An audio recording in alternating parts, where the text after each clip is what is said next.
Hey guys, welcome to my YouTube channel.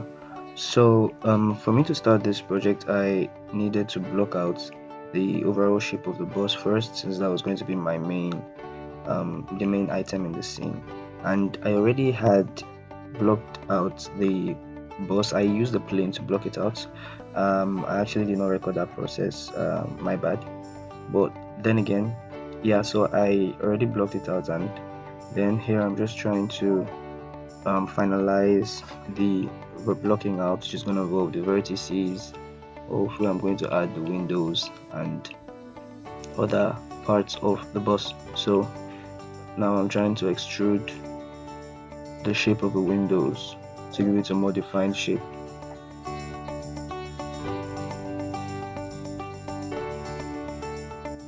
Okay, that didn't actually take too long. And then since it's a bus, I'm definitely going to need to add the tires as well. But before that, I decided to add a rim placement, just something to hold the tires in place. And since it's actually not going to be like in focus, one thing I try my best not to do is to spend a lot of time working on things that are actually not going to be seen.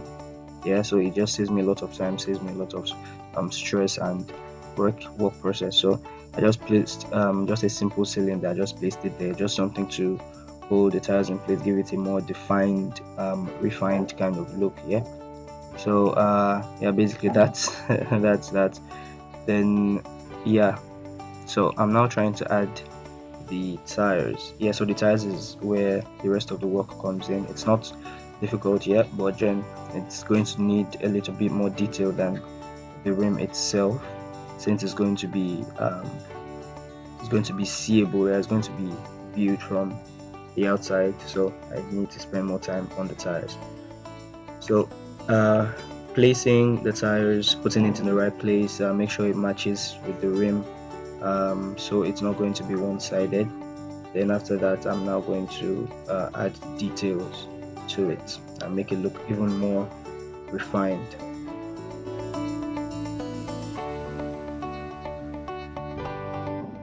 Okay, so one thing I actually find, one tool I would say, yeah, one tool I actually find to be extremely useful when modeling personally, yeah, is the inset tool. Yeah, because it gives me a kind of like power over items that have depth, and I'm just trying to create more depth for this kind of items. So I'm basically done with the details for the tires. I actually refined a few more things later in the video, but then again, this is enough for just to block out for me to have something to work with. So this is quite cool. And yeah, so I tried to mirror the tires to the other side. I just wanted to mirror it, but then again, I was having I noticed that the mirror wasn't putting it in the right place. They were a few meters apart. Yeah, as you can see here, it's actually a few meters apart. I do not know why it was doing that, but it was doing that anyways. So then I realized that I actually can't mirror it, and so I just add to duplicate, shift duplicate, and just put the tires in the right positions myself, because I actually didn't want it to look kind of weird when you're looking at it from all angles. So yeah, I just had to duplicate the tires manually, and yeah. So here is actually the more or less finished model of the bus. I actually added a few more details later on in the video, but then again, this is just a video showing how I made the bus itself. Not really in depth into the other exterior details and whatnot. So I actually made this project for a competition was which I partook in, but then again, it didn't go out well. Oh well and good. So yeah, so now I'm just trying to like just give it this kind of food bus kind of vibe, make it look more detailed and much better. Yeah. So basically that's all I'm trying to do here is add details. So here I'm trying to add an umbrella. I'm trying to give it a Nigerian kind of look, something that you would see in our everyday streets. Yeah. So I'm trying to add an umbrella to it and just make it look even much more Nigerian. Yeah.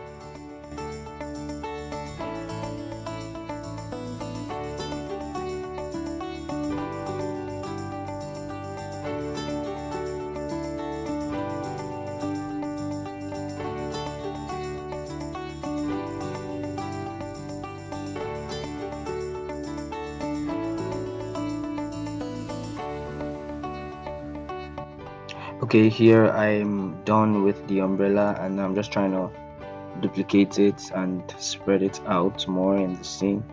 Yeah, to just give it a kind of randomness. Yeah, I don't just want it to look all too uniform, because uniformed, when it's too uniform, it will look kind of weird too. So I'm just trying to give it a bit of randomness. Then yeah, so after this I added some seats. Yeah, because definitely people are going to be sitting to eat. Yeah, so I added some seats and some tables, all in a bit to just give it a bit more detail and make it look even more realistic. Although it wasn't a realistic project, it's a stylized project, but I still want to give it a bit of more realism. Yeah, so here are the tables, and I'm sure you will agree that they actually look pretty good. Yeah. Uh, so this is more or less the finished project. I added a few other stuffs in the end. You'll just see them at the end of the video. And then I had a friend of mine work on the texturing and the lighting. So I modeled everything here from scratch. And then I had a friend of mine work on the texturing and lighting. And here is the finished product. Yeah, so just like I said, I added a few more assets, or he added a few more assets. Yeah, so we had decided to add the pots. I modeled that, and the wood, the drum, the water, and some other materials inside the bus itself. And I'm pretty sure you can agree that this is a very Nigerian kind of food bus, of a Nigerian kind of food bus, because you can find this practically anywhere and everywhere you go around, especially in Lagos. So here's the finished products, guys. Don't forget to like and subscribe to my YouTube channel, and I will see you in the next video.